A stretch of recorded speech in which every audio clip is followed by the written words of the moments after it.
ડભોઈ નગરપાલિકા દ્વારા કંસારા બજાર વિસ્તારમાં બિસ્માર બનેલા રસ્તાની ફરી રિસરફેસિંગ કામગીરી હાથ ધરવામાં આવી છે. પાલિકા પ્રમુખ બિરેન શાહે જણાવ્યું હતું કે છેલ્લા 2 વર્ષમાં વરસાદી પાણીના કારણે રસ્તો ધોવાઈ જતો હોવાથી હાલ ચોમાસાની પરિસ્થિતિને જોતા રાહદારીઓના હિતમાં આ પગલું ભરાયું છે. કોંગ્રેસ પક્ષે માર્ગકામમાં ભ્રષ્ટાચારના આક્ષેપ લગાવ્યા હતા, પરંતુ પ્રમુખે સ્પષ્ટ કર્યું કે કોન્ટ્રાક્ટરને અગાઉ નોટિસ અપાઈ હતી અને 2 વખત કામ થઈ ચૂક્યું છે.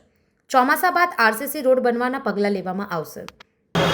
ડભોઈ નગરમાં ધારાસભ્યશ્રીની આગેવાનીમાં નગરપાલિકાની ટીમ કામગીરી કરી રહી છે. ડભોઈને દર્ભાવતી કેવી રીતે બને એના માટેનું પ્રયાસો નગરમાંથી થઈ રહ્યા છે. એ સમયે કુંભકર્ણની નીતિમાંથી ઉઠેલી કોંગ્રેસ જે ચૂંટણી નજીક આવી રહી છે એટલે ખોટા આક્ષેપો કરવાની ટેવ પડી રહી છે એમને. જેવા કે વોર્ડ નંબર 8માં જે રોડના કામ ચાલે છે એને ઓલરેડી નોટિસ આપી દીધી છે, છતાં પણ આવેદનપત્ર આપીને ખાઈ ધતિંગ કરવા ઊભા થયા હતા.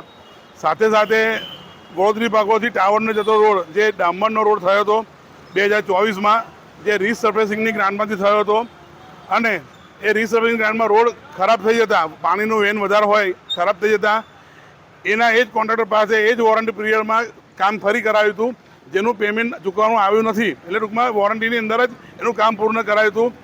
ડભોઈથી નિરંજન ચૌહાણ, B1 ન્યૂઝ, વડોદરા.